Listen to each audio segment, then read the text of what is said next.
Thanks, you. All right, we are recording for everyone who can't be here. But thank you for joining. This is our 8th round of Springboard Campus Grant applications, and we're going to be doing a little bit of an info session. We will introduce ourselves as well. But this is a picture from NPI this year of our most recent Zion cohort of fellows. So we can't wait to have a new picture in a year's time with all of our Chet fellows as well. And before we begin, I just wanted to, in the chat, tell us a little bit about why you joined today. What are you hoping to learn or have answered? Because we want to make note of some of those questions for when we get to a Q&A section at the end to make sure that we address everything. So just take a minute in the chat and share why you joined us today and what you're hoping to learn.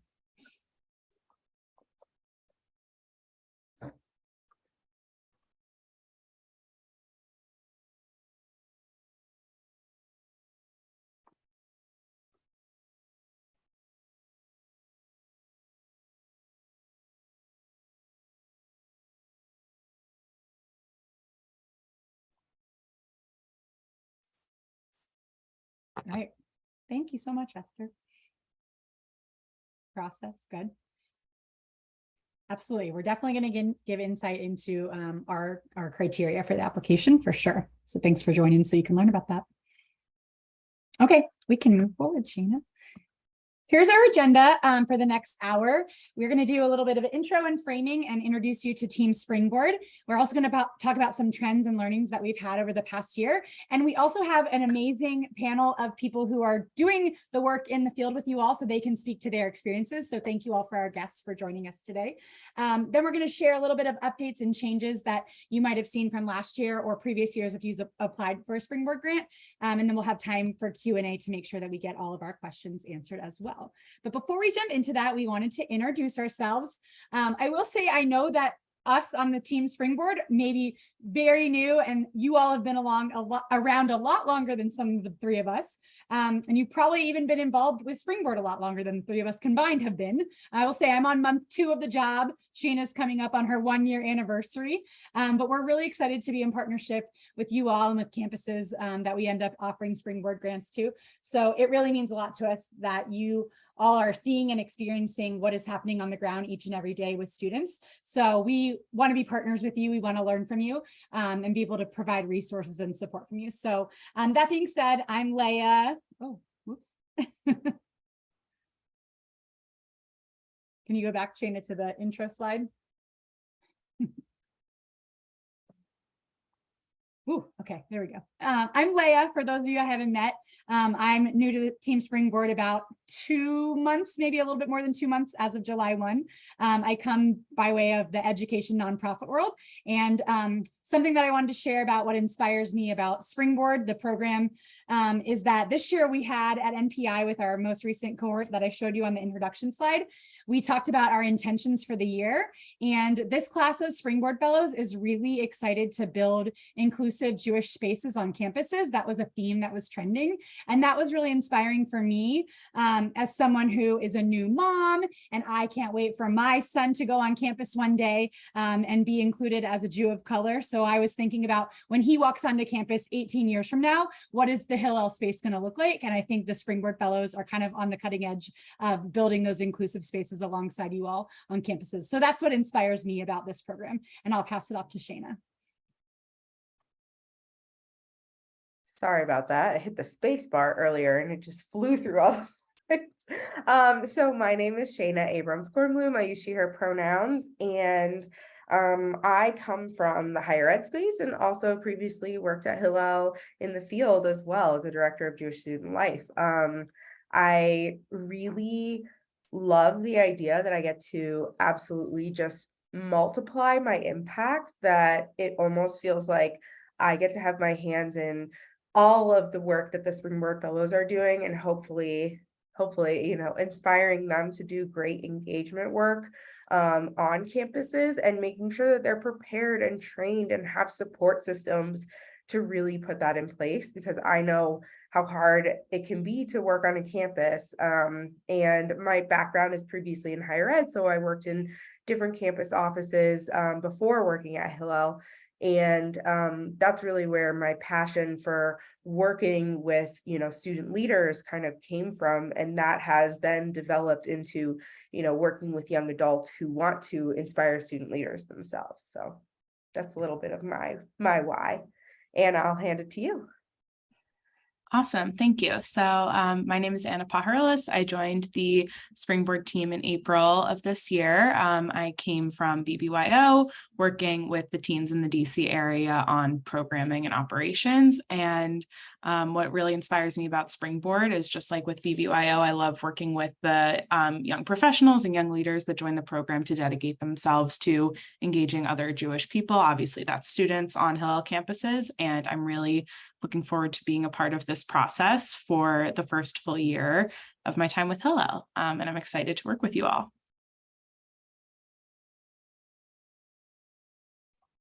Awesome, thank you. So let's jump into some of the goals of Springboard. Some of you may have worked with us before and have had Springboard Fellows in the past. Maybe you have one now, or maybe you're new and are wanting to learn why you might want to engage in the Springboard Fellowship in the future. So at the end of the day, these are some of our main goals that we keep top of mind when we think about the Springboard Fellowship and the Springboard program. So the first one is actually driving student engagement on your campuses. So we track breadth and depth, which we know is a common goal amongst many of us. And we also care a lot about diversity and representation. We want to be representative of the diversity of Jewish students that are on your campus, so that fellows and students can see themselves represented in the day-to-day activities that they come to Hillel to participate in. So that's something that we care a lot about. We also want to enhance and sustain the Jewish talent pipeline for the future. So one of the evergreen goals of Springboard is to engage that talent pipeline. And it's been inspiring for me to learn where our alumni are from the last 6 cohorts have ended up. I've had, calls with various alumni who are still working at Hillel or working at other Jewish organizations. And that's really been inspiring to see, because that was the whole point of the Springboard Fellowship and why it launched in the first place. And we might even have some Springboard alumni on our call with us, because many of them are leading in the movement still today. And then the last goal of Springboard has to do with innovation movement-wide. So a big priority of us here at Hillel International is innovation and creating that strong SIC and field partnership and cross-campus collaboration. So we're really looking for campuses who want to be a part of that partnership culture alongside of us. And to kind of tag into these goals, the next slide actually talks about some highlights that we have within each of these goals of Springboard that we just wanted to circle back around and let you know how we've been doing over the past couple of years. So that being said, if you see that last year we actually had 85 Springboard Fellows, engaged approximately 20,000 students. There's a stat that's about 20% of the total student engagement across Hillel International that was tracked. And there was even some research done that said about 14,000 of those students might not have been engaged otherwise if it weren't for their Springboard Fellows. So that's really exciting. When I first came into this role in this position in this team, I was very astounded to find out that 2/3 of our Springboard alumni are still working in the Jewish community. I thought that was an amazing statistic that we should be really proud of. And 26% of those are still working in the Hillel movement, which is exciting as well. And then last year we actually did track that innovation goal that I mentioned before. So we had about 136 new programs that had never been done before on campuses by our Springboard Fellows. So that's really exciting. And just wanted to kind of highlight, if you've been keeping an eye on the Springboard Fellowship from the past couple of years, this is kind of some of the goals that we want to highlight and how we've actually been doing towards them. So I'm going to actually pass it over to Shana now to talk about some trends and learnings that we've had over the past year. Thank you, Leah. Wanted to touch on a couple of trends and learnings. I've been through this process once before, and so I've really had the ability to kind of see it with a little bit more perspective, being that we are such a new team. So really what we saw is that most campuses aren't necessarily looking for dramatic innovation, but are looking for somebody to help drive change and optimize impact, which is where we see our Springboard Fellows really coming in. Campuses with strong supervision and healthy org culture are really critical components in a fellow success, and I'll go into that a little bit more in the next slide. And fellows with very clear portfolios and goals that really align with their strengths are where we really see fellows being the most successful. In terms of the 4 tracks, we had 4 tracks that were of relatively similar size. And what ended up happening is that we actually had the most candidate applications for social justice fellow roles, while we actually had the least amount of campus applications for social justice roles. That was just an interesting piece of learning that we had, and we were like, let's explore this a little bit more. For us, we really want to see a focus on retention of fellows, in partnership with your campus and the Springboard team. And we want to, this year, we're going to be having a firm start by or hire by date in place to ensure that all fellows receive our quality onboarding and that cohort community. So just a little bit about that. We heard from Hay Fellows, which were our second year fellows last year. So they ended last year, or ended in 2022. And of the 31 responding Hay Fellows to our survey, at least 52% of them saw a different supervisor in year 2. So we really, which I think any of you who are current host campuses saw, that we really ramped up the supervisor training, because we saw directly that having strong supervisor training is something that's really gonna be good. It's gonna pay off for the Springboard Fellows in the long run. And we want to really ensure that when we're focusing on supervisors and we're focusing on org culture and campus culture, that we have that eye towards retention and making sure that fellows feel great about their growth between year 1 and year 2 of the fellowship. And from there, we also are looking for a campus to have a commitment to that growth. When we talk about the hiring practices, we are this year having a, just as we typically had required supervisor training, we're having a required hiring training or hiring manager training this year. So if you are going to be awarded a Springboard Fellow, there will be a hiring training to attend as well. And we are working on a matching supplement that you will see in this year's application, and Leia is going to go into that in a lot more detail. That's going to help us get a head start on that matching process. I am going to throw it over to Aviva to come in. Aviva is one of our great campus support directors. And Aviva, I'll just have you do a quick intro to yourself, and then you'll hop into the CSD role here. Uh-oh, you're on mute still. Thought I unmuted, sorry.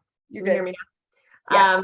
I'm Aviva Zucker-Snyder. I'm a campus support director based out of New York and mostly serve the Northeast, as far south as New Jersey. Hi, Esther, and as far north as University of Vermont and Hanford, New Hampshire for Dartmouth, and where I'm heading in about an hour. So part of what CSDs do is support your Hillel. If you don't know who your CSD is, please ping me, Shayna, any of the folks on the team. We'll get you set up with your CSD so you can have a more substantive conversation about this process. And here's why.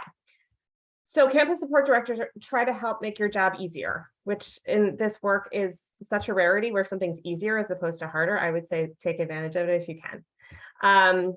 So we partner closely with the Springboard team on all aspects of this process. And once the professional is hired, because we care deeply about your Hillel, we want it to succeed. We want Springboard to succeed. We want the Springboard Fellow to succeed. There's multiple layers here. So here's what some of the things that you can do with your CSD around this process. First and foremost, please consult with your CSD before the application process. We can talk about if it's the right fit for you at the right moment. We can talk about your campus needs with you and see if that's, if having a Springboard, which is different than, let's say, hiring an engagement associate, we can actually nuance that conversation with you really well in a different way than perhaps the Springboard team might be. And then we also can, every time we have those conversations, something new pops up. So we get to learn and help benefit the field by popping those questions back to the Springboard team, who then can answer them for you. Or maybe it's something we never thought about and it's an opportunity to innovate together. So we work in that liaison role. We don't replace the relationship you have with these lovely humans, and nor should we, but we work in collaboration together. So that's just to be clear what like the Venn diagram is there. CSDs can consult with your campuses as you fill out as we fill out the grant applications. I work on most grant applications with my staff on their local campuses. Even it's just a review or check my typos, or does this feel right, to like, let's write it together because you've never written a grant before. Anything along that spectrum we do with you, and it behooves you to do it because we know what the team is looking for. We've been doing this for years, and it helps you to kind of sharpen and strategize what you're trying to say in the way that the team may want to hear it. And we just know some of the underlying ROI and some of the underlying needs that Springboard has that to feel great about this process. So like, we're your TAs. Let us be your TAs, or whatever metaphor you want to use. We don't sit on the committee that helps decide these. I want to be clear. CSDs are with you on this journey holistically, and therefore we need to be part of your team so that this team can be objective, right? I'm at this point, I'm in my 6th year as a CSD. I can admit freely I'm heavily biased towards my campuses. It's real. I love them. I adore them. I think they're fabulous. So I can be very objective, but I also have to name my bias. So we've never sat on those decision-making teams for any grant. But what we do with our grant teams, Springboard included, is we are consulted. So we get to advocate for our campuses. We need to say, this is a critical moment because of X. So the more we're in it with you in that process of writing, the better we can advocate for you to the team. And then the team does this very multi-layered and beautiful, incredible process, which is really actually, from a talent perspective, very equitable and very fair. That's blind, so that we might look for the best criteria, not the best campus. So we can consult in that, but we are not decision makers. So I just want to be clear, don't get mad at your CSD, get mad at the blind committee, just kidding. But don't get mad at your CSD. We are advocating for you, but our advocacy, and we also tell the truth. We also say, like, this is what's great about this campus. This is where it might be challenging. It's a hard geographic area for your campus, for your fellow. So we're going to need someone who looks like this. So we can advocate on behalf, and also talk about the challenges in a realistic way that helps advocate for you too. And then once they're hired, we're part of the team to support them. So, I just called all my new Springboards last week, and and I just had conversations and coffees with all of them just to say, hey, I'm here as a resource and support, how I can help with onboarding, help with the talent management. I'm a partner with you as a supervisor because it happens when there's a performance issue, or where there's a question, or there's a supervising Gen Z issue. We're with you on that. And, we serve as coaches and mentors and supports for our fellows as well. So that's all the ways you can use your CSD. We love to be part of this process with you, and, let us know how we can help you. Thank you, Aviva. Thank you. We really appreciate it. We know you got to run as well. So we really appreciate you hopping on this call. And I think Aviva is just a really great example of what it looks like to partner with your CSD, and has a lot of great knowledge. Like, just Aviva and all of the CSDs in general just have this great knowledge base, and we have also trained them. So we have also met with them and said, this is what we're looking for. This is what the process is going to look like. This is what the reviews look like. So yeah, it's a really, really close partnership. So definitely use them to your advantage. Thank you, Aviva. Okay, so updates and changes for our cohort Chet, which is our 8th cohort here. Based on those learnings and trends that we had, we are going to continue to strive for an even split among all of the different campuses, among all the different tracks. And what that looks like for us is that this year it looked like each of the tracks had between 11 and 15, which we felt like was a really great even split, because previously there was 30 in one track and 10 in the other two, kind of thing. I also realized I totally just took over Leia's slide, so I'm going to pass it back to Leia. No, you're fine. Leia, I'll pass it back to you. All good, all good. To tag in where Shayna left off, so we have 4 tracks that our fellows and our campuses can apply to, and we make a match based on what you are looking for and what the fellow candidates are applying for as well. So we have Innovation, Ezra, which is a Jewish learning track, intrapreneurship and social justice, which Shayna talked about the trend with the social justice track earlier. I will say the intrapreneurship track is new this year, so we are still learning about what that track looks like.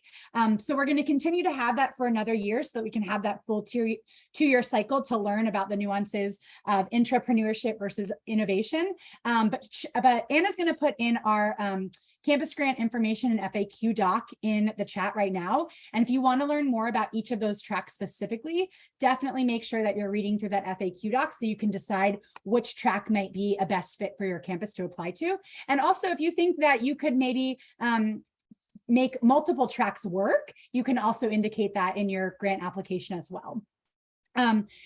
As Aviva spoke about in terms of the CSDs and Team Springboard being on the same page, one of the things that we really collaborated with this year with the CSDs was the candidate matching data during the campus grant application process. And I'm going to show you all some screenshots for what that looks like this year. We got feedback last year that there was some diversity, equity, and inclusion questions that maybe weren't best aligned to what we were looking for and what campuses were able to provide. So we made a lot of changes and edits to that. So I'm going to share those with you in a moment if you were able to look at last year's application versus this year's.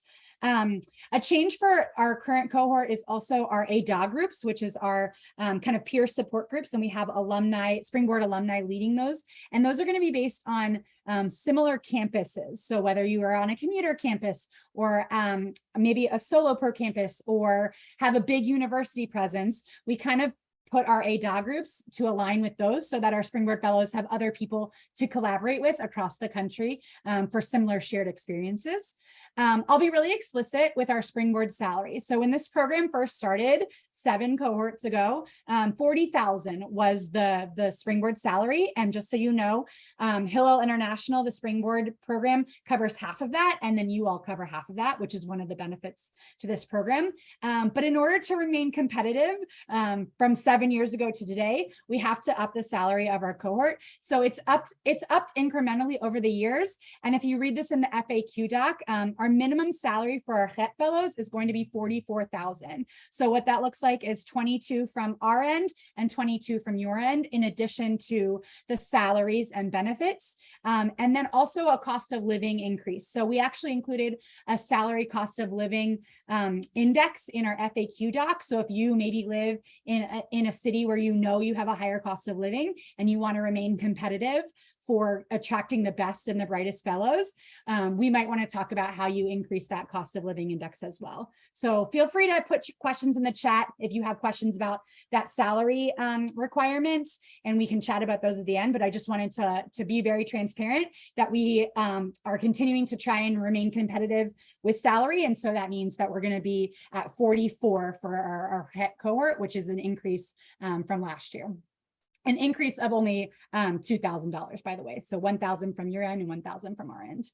And lastly, which Shayna had alluded to before, is our required supervisor training. We know that if we have a great partnership between supervisors and Team Springboard and fellows, that's when we see the most success for fellow retention as well as student engagement. So we make sure that we can have that training over the summer so that we can all get on the same page.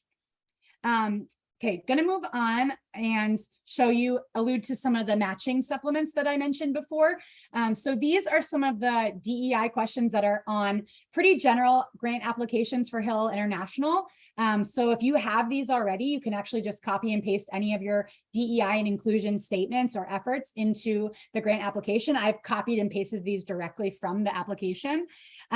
So this is all based on feedback from last year's questions that we modified. So you can also see that we just want to know if there's any trainings that you and your staff have engaged in, or there's any plans to engage in them in the future to come. And then just an inclusion or accessibility, so we can understand what your campus might look like for when we do some matching of some fellows. So on the next slide, Shayna, I'm just going to read this really explicitly. This is a disclaimer that we put up front in our matching supplement this year, just so we can be very transparent about what these questions are used for. So as a supplement to the Springboard grant application, we are asking some additional questions that will assist in the matching process should a campus be awarded a Springboard Fellow grant. Your responses will have no bearing on your application scores, but rather give us a sense of how to best facilitate the candidate matching process. So I just wanted to read that verbatim and reiterate that these questions are used for matching purposes only. We're actually not even giving these questions to our first round reviewers. Team Springboard is going to keep them so that when we go to make a match, we actually will refer back to these so we don't have to kind of ask them over and over. So it talks a little bit about the demographic makeup of your staff and what you're hoping to hire for in terms of what a candidate match for your campus in terms of their, race, ethnicity, gender identity, sexual orientation, and ability status, so that we can make sure the Springboard that we match you with is in a place where they're going to be most successful and thrive. We also ask how's the makeup of your staff's backgrounds and identities reflect that of your current population. So we had a campus this year that we had some conversations with where they really wanted a Springboard Fellow that has Mizrahi background, Mizrahi experience, because that matched the student population. So we want to be able to have that nuanced conversation with you as well for what your student population looks like. As well as the skills that might be able to fill out your team. So that's the last question you'll see there on the bottom. What are some potential skills and strengths that a Springboard Fellow could bring that would really round out and complement the team that you have in existence? And we also want to know, would you be interested and or consider hiring an alumni from your school? So we have some campuses that they have really great relationships with their upper class people, and they want to hire a Springboard Fellow and have them stay on campus, versus other campuses say, it'd be a better match if it's someone who actually didn't attend so they can build those new relationships from the ground up. And that's definitely based on preference and your specific campus demographics. So we ask that up front so that when we go to do the matching process, we already have that information from you. So those are exact screenshots from what it looks like on Flux. You'll see those applications, and we just wanted to be really transparent about what we're using that information for and what we're looking for this year.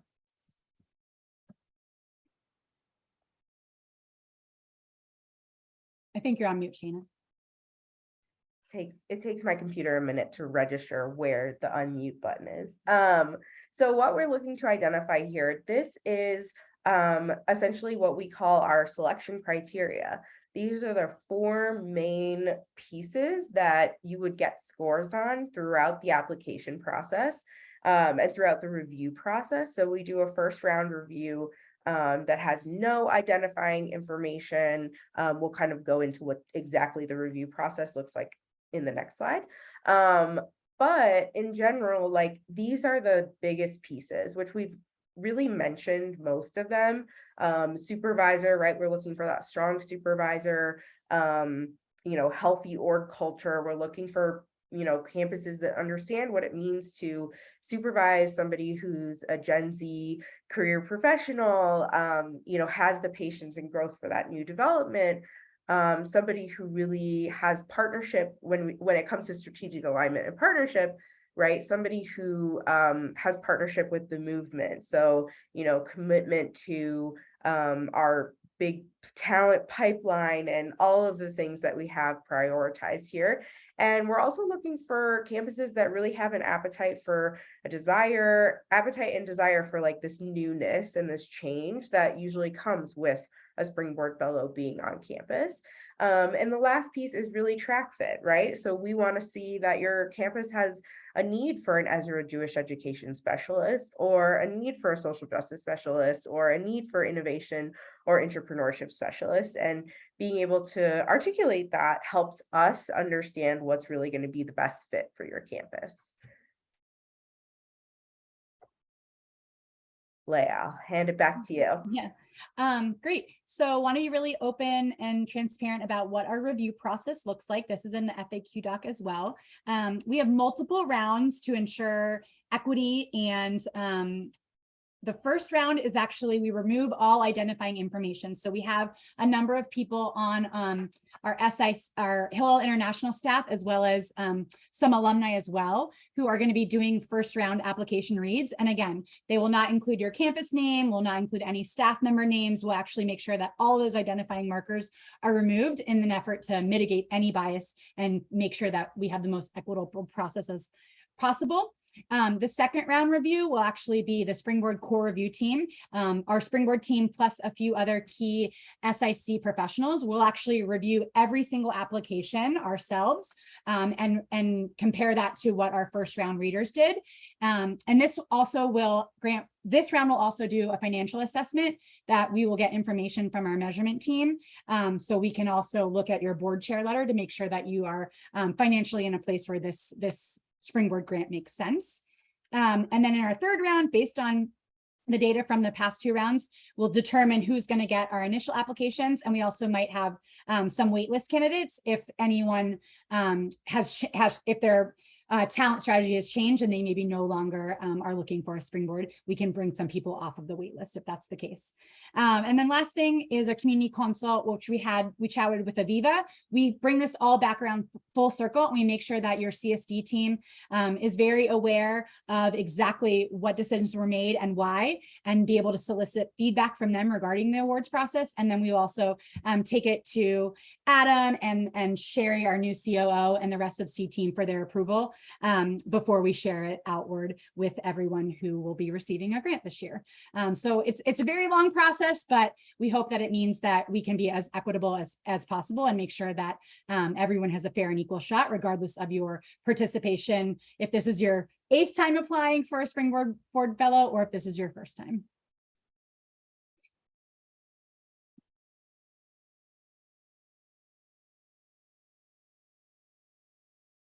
Go for it, Shana. My mute button doesn't want to appear sometimes. Okay, so we have some key dates coming up. So September 7th was our application launch.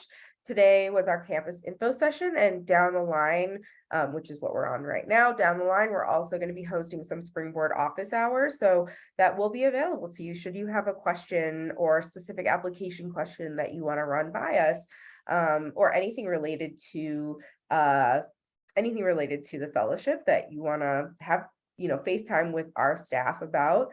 On November 7th, applications are due. That is like our final deadline. Gotta have applications in through Flux. Then we are going to begin our campus review process, which Leah just did a quick overview of. A lot of that happens very, very quickly and in the same succession there. And what we're hoping to do is by the end of December, by December 19th, we're going to notify campuses on if they have been awarded. And the deadline for end of December, beginning of January, we're still kind of stamping out a specific date on that.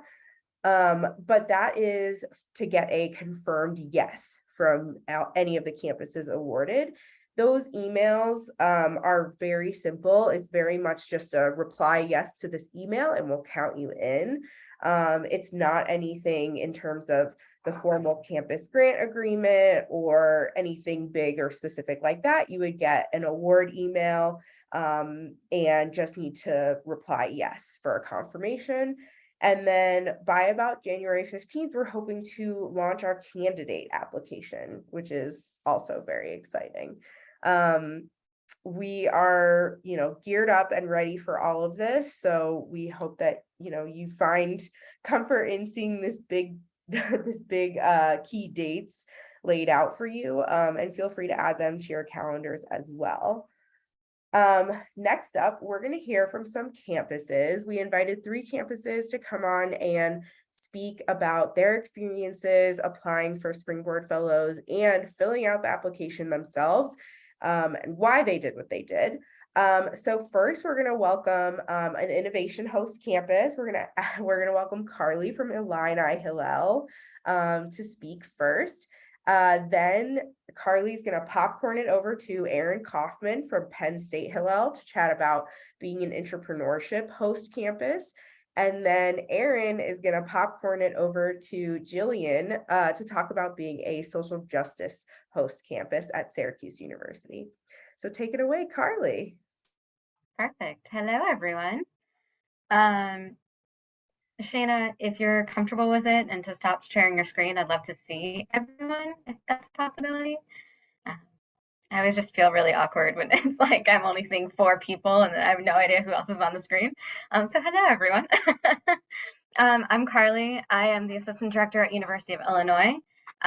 We currently have 2 Springboard fellows, one in their first year, one in their second year.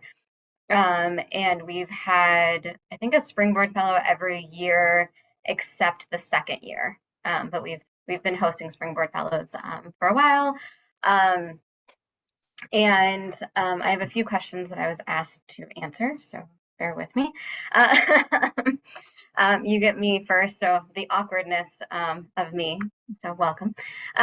So really, we have an innovation fellow, and part of the reason why we picked an innovation fellow is really because for 2 main reasons. Is one, we really surveyed our staff and to see what we have and what we needed. So for example, we didn't need an Ezra fellow because we have a senior Jewish educator on staff and a JLIC rabbi on staff. We didn't need a social justice fellow because one, our students aren't that into social justice, just our student makeup, as well as our senior Jewish educator has a social justice focus. So we really didn't need that. And then between entrepreneurship and innovation, be really honest, I also don't really understand the entrepreneurship, so I'm actually excited to hear what Erin has to say about it once I send it over to him. So it kind of left innovation. So first and foremost, we just looked at our staff and figured out what makes the most sense when it comes to that. And second, what we really did is we then re-looked at the staff and said, okay, what are the pieces that we're missing in our staff, and what can we be innovative in? So for example, our current first year Springboard fellow is our communications manager. So we realized that we're kind of doing the same thing over and over again when it comes to communications and social media. And we really just wanted a change and needed someone who can be innovative with us and kind of run with different ideas in social media and communications. So we decided innovative within that field. And that's kind of how we picked what we were doing. Besides that, I know one of the questions, I'm going to jump around my questions. One of my questions is, how you and your team navigated the grant application process? And really, once we figured out what we needed, we then kind of started writing that stuff out and saying, okay, we wanted, like I said, we wanted someone who would be innovative in communication with these kind of 3 focuses. And we picked 3 focuses that person would look. So social media, emails, and I think development, like online development campaigns. So those were kind of our 3 main focuses. So then we went into the grant application. We took the grant application from Flux. We made it a Google Doc, which I know Jillian is going to talk about too. We made it a Google Doc, and really we started writing out in that Google Doc exactly kind of what were the fields and what were the things that we wanted to see. And I worked on that with myself and our executive director, and we kind of wrote it out for a little bit. And then we actually had some of the other staff members take a look at it and just say, hey, does this make sense? Are we missing any pieces? How do you feel about adding this type of position to the staff? So that we kind of had a holistic view of it. And once we had all of that set, then we just kind of copied and pasted it into Flux and hit submit, and we were done in that sense. So that's kind of how we did the grant. And then the last question I have is, how do you work towards a healthy organizational culture across staff? And I think for us, one of the pieces, that's kind of one of the most important pieces. For those of you who don't know, Champaign is literally in the middle of cornfields. There's nothing around us. We're all by ourselves in lonesomeness. So really, being the staff is really, really important, and being a team and really supporting each other is important for us because we don't have that support really anywhere else. So what we do is it's important to us to have weekly supervision meetings with everyone. It's important that when we do trainings, it's a full on, who are you? I'll take house. It's really a full on, like, who are you and why are you here? We did a full summer staff training on just like, why are you here and who are you as people? So that all the staff really gets to know each other, and really kind of create that team so that they feel supported. And when, someone is struggling, someone else can there and step up and help them out. And we really learn each other's strengths and weaknesses so that we can be that support, since again, cornfields, not much else around us. I think I got all the questions. Let me know if there's any other questions about innovation. I am more than happy to answer them, either in the chat or vocally, or find a time. I'm happy to Zoom one-on-one with anyone. I promise I'm a little less awkward on one-on-one than I am with the whole group, but please feel free to reach out to me. Thank you, Carly. Thank you so much. And next, we're going to hand it off to Aaron Kaufman, who's the Executive Director at Penn State Hillel. All right. Thanks, Shana, and thank you all for having me here. Unlike Carly, I am just as awkward one-on-one as I am in front of a group, so I apologize in advance for any of you who have to talk to me ever. Penn State Hillel, I've been here for 15 years, 21 in Hillel overall. This is year 22, so I'm really old. I have the young Zoom filter on right now. It doesn't help me show my age quite so much. So like Carly, I was asked to answer 3 questions. The first one is why entrepreneurship? And I had to look it up when I first saw it on the application last year. It seemed to fit perfectly, actually, because you may or may not know that we just opened a new building. And we knew this year was going to be the transitional year. And the idea behind entrepreneurship, which is, as I understand it at least, looking at things you're doing to see how you can do them differently, seemed especially relevant for us to be in a situation where we have to reimagine everything, moving from a small multi-faith center into a large standalone facility. We had to take a fresh look at everything we did, and we wanted to have someone on our team who could bring some training and specialty around doing exactly that. So it seemed to be the perfect fit for us. Our second question to answer has to do with how to work toward good supervision with Gen Z. We found one critical way of doing this, and our associate director, Robin, did a wonderful job last year of doing a lot of research in better understanding Gen Z as workforce, not as our students. Now, of course, they're both. But we work really hard, and we've done this for a long time. It worked well for millennials also, of tailoring roles around people's passions and interests. So, we have what we think a person's going to do when we post the position and hire someone, and then we get them on board and understand more about, 1, what they're really great at, and 2, where they want to grow, and 3, what they're really interested in. We can try to shift roles and responsibilities enough to make sure that their passions are at the forefront of what they're doing. And so we found that to be a really important way. Transparency is very important, and openness and a commitment to employee wellness, I think, are all key factors that we have had success with on this topic. And navigating the grant application, we do exactly what Carly at Illinois does, which is we put it in a Google Doc, and then we have myself, our director of development, our associate director, and we all get in there and answer the questions that we're best positioned to answer, and then edit each other's answers and knit it all together and copy and paste it into Flux. So that collaborative approach we find to be really helpful. Thank you so much, Aaron. We really appreciate you all being on here. Next up, we're going to hear from Jillian at Syracuse University, who hosts a social justice fellow. Hi all, I'm Jillian. I'm, as Shana introduced, the executive director at Syracuse Hillel, but I met my husband at Rutgers Hillel, so cheers to Rabbi Reed on the call now. So, we applied for a social justice fellow at Syracuse, in part because we had some real DEAI issues on campus in 2019 before the pandemic hit, including a movement created called Not Again a Few, which gained a lot of traction by protesting administration and how they were handling issues related to Black students on campus. During the spring of 2020, they took over the lobby of the building where the chancellor works. It was a mess. So with that, of course, we had some anti-Semitism on campus as well, and trying to figure out how we could be our best partners. Really needed somebody who had a social justice mindset, somebody who was really enmeshed in this work, who was interested in it, who understands social movements, who understands the difference between social justice and community service, which, to Erin's point, I didn't know until we had a social justice fellow, the difference between social justice and community service.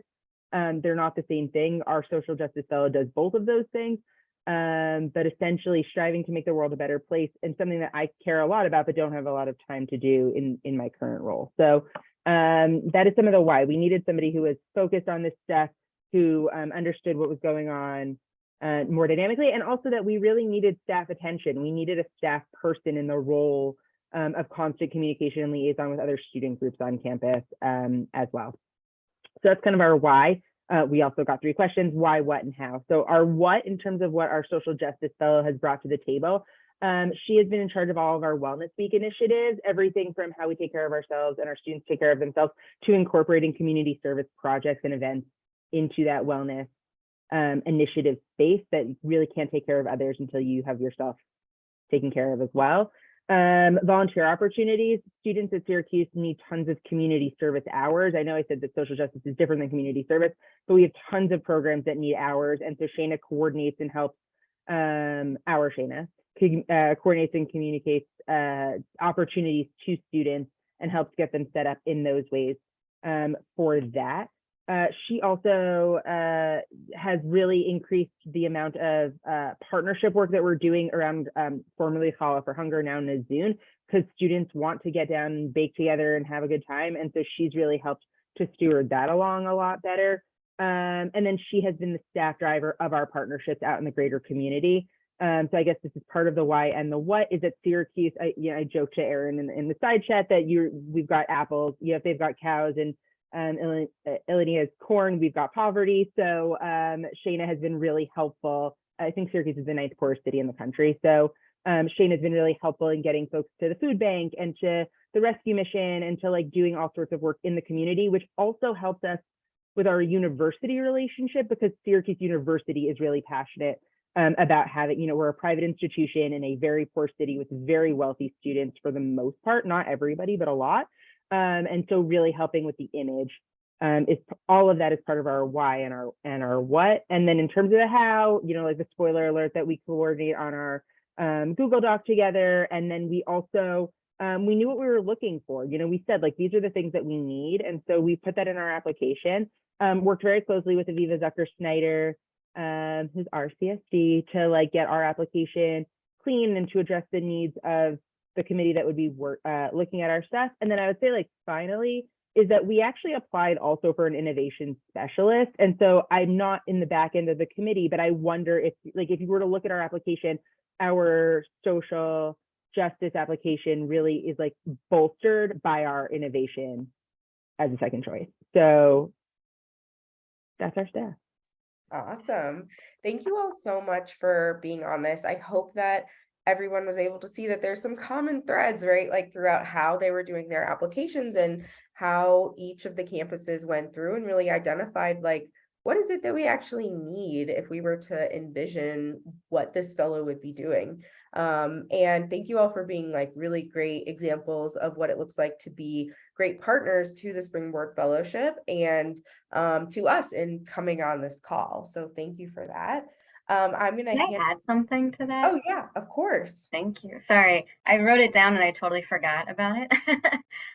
You had said earlier about the pipeline and really thinking through the pipeline. And I think one of the strengths, and I hear this from everyone that was just spoke, is that also it's about really thinking through not just what are the 2 years going to look like, but the next step. So whether or not that means if there's a place for them to grow in Hillel afterwards, in our particular Hillel or another Hillel, what would that look like? And Erin was talking about asking them what their strengths and where they want to go, and I think that's really important too, during the application process is really thinking about, okay, if we have them do this step, is there more for them to do at Hillel? Is there a next step? And what could that look like? And really being transparent with them and upfront and saying, you know, we want you to, just like our current one, we gave them a title of a communications manager, like Springboard fellow, like communications manager, so that in the 3rd year, if they want to stay, he can become like a director of communications. So it also gives him a next step, and we're really transparent about that. And I think that's really important piece to really think about when we're doing the applications. Awesome. It's like the most perfect transition ever, Carly, because we actually have our friend from the grants team here, because I think we also want to say that the Springboard grant is within a larger ecosystem of talent grants that exist at Hillel International. So thinking through that is actually really strategic and thoughtful. And I know Leah has been getting a lot of questions in terms of like, I'm applying for another talent grant. How does Springboard fit in? And also, will retention grants be available? So we actually brought in another lovely friend from the grants team so we can speak directly to that. So Leah, do you want to tag in? This is me tagging in. And Carly, it's like you jumped into my brain. It's awesome seeing all of you all. And also I have to say that hopping into this meeting where it's more of an info session, but it's people sharing. Jillian, I really enjoyed hearing about your fellow and what's going on over there, but it's wonderful to see a lot of your faces. For those of you who don't know me, I'm Leah Chakoff. I'm the Director of Strategic Grants Program, formerly known as the Talent Grants Program. And so I oversee a variety of grant opportunities through our lens for talent for the field. So I think the reason why I was brought into this meeting is because typically Springboard and my team run fall grants within a similar timeline. And I don't know if you all saw, but we launched our strategic growth grants recently. And we're running on a different timeline than Springboard. So a question that I've been getting a lot from different folks is, you know, what if we want to apply for a Springboard grant? You know, does your funding also cover Springboard? Or like if we want to apply for another early career pro, like what's the move to make? And so to answer the first question is, we don't cover any Springboard funding through our grants. If you need additional funding, Springboard has the Opportunity Fund, which they may have talked about earlier. And Springboard runs on an earlier timeline because there's an additional process to open up other applications once you're selected as a campus to move forward. And we have a little bit more time in our process where if folks apply and we give them funding for a position conditional upon hiring, there's more time in the hiring season for our part of the process. So I would say that if you want an early career pro and if Springboard makes sense to you based on what you learned in this conversation, I would encourage you to apply for Springboard. If you don't end up getting selected, because it tends to be a very selective process, there's still time to apply for our grants, which are due in January. So you have time to edit an application if you're putting in a strategic growth grant application. And just quickly, if you don't know what our grants are about for this round, it's to add positions, whether it's student facing or development role, you know, any type of position. It can be one, it can be multiple. It can also be for a promotion. So Carly, like you spoke about, what if you want to keep your Springboard on for a 3rd year and you're already having those conversations? If it's that you're asking for that plus other positions, you should include that in your grants process with us. But if you're just looking for a retention grant, we will have some grants in the winter time, which will release some communications around when it's a little more fully baked. So I try to make that pretty quick. Does anyone have any questions as it relates to Springboard? Otherwise, I'm happy to chat separately with folks if you have a question about our grants.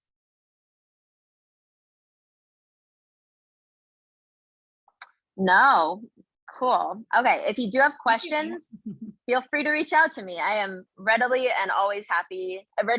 and always happy to chat. So back to the Springboard team, tagging you back in. Thanks so much. We appreciate it.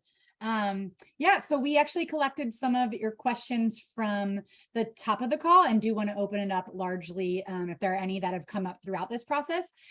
So let me see, let's make sure that we're getting all the ones that were there before. Retention grants, when they will be available. Leah, did you mention when? Do we know? Okay, yep. So that's if you're thinking about, yeah, keeping your your Springboard on beyond their 2-year commitment. So definitely be on the lookout for that. We talked about selection criteria. We actually have that in the FAQ doc. There's a link so you can go directly to the selection criteria. So as you're going through the application, that might be handy to like look back at and making sure you're hitting those 4 buckets that we really are prioritizing. The application process, what does it look like? We went over that. Also, it's open in Flux right now. You can open it, you can copy and paste into a Google Doc, like Carly and Jillian said. You can actually do that today, and then we'll see that you've started a draft already in Flux. And then I think I'm actually just going to open this up to you all back again. The benefits of adding a Springboard Fellow. Like, for those of you who have had Springboard Fellows, what's your experience been, and how do you speak to what the benefit is?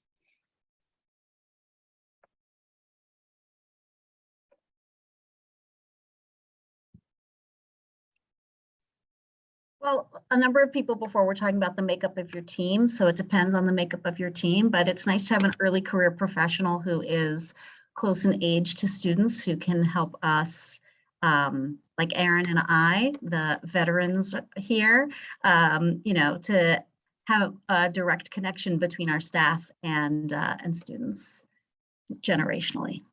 Absolutely. Thank you. Yeah. And hopefully, yeah, our lovely panelists who are here today also spoke to like the exact benefit that can be brought based on the track specific. Anne, were you gonna share? Yeah, I was wondering if you could clarify a little more the difference between innovation and entrepreneurship, because I don't get it. Like they sound the same to me. Yeah, Shayna's been having the spiel a lot, so I'm gonna let you take it over, Shayna. Yeah, for sure. So when we look at our like big broad definitions of innovation and entrepreneurship, they are very closely tied. So when we see innovation, we see that as like creating new systems, thinking outside the box, like really going big, if you will. When we look at entrepreneurship, we think of thinking, I wouldn't call it inside the box, but like making everything inside the box better, and improving a system that already exists, and making sure that they're looking at really what already exists in the campus and making it better. Versus innovation, we really want to see that like pushing the envelope and thinking outside of the box. In general, like the honest truth is that there isn't too much of a difference. Like we don't see somebody who is going to be successful at innovation that they wouldn't be successful at entrepreneurship. What we're really looking for is for your campus to identify strongly which one would work best for you.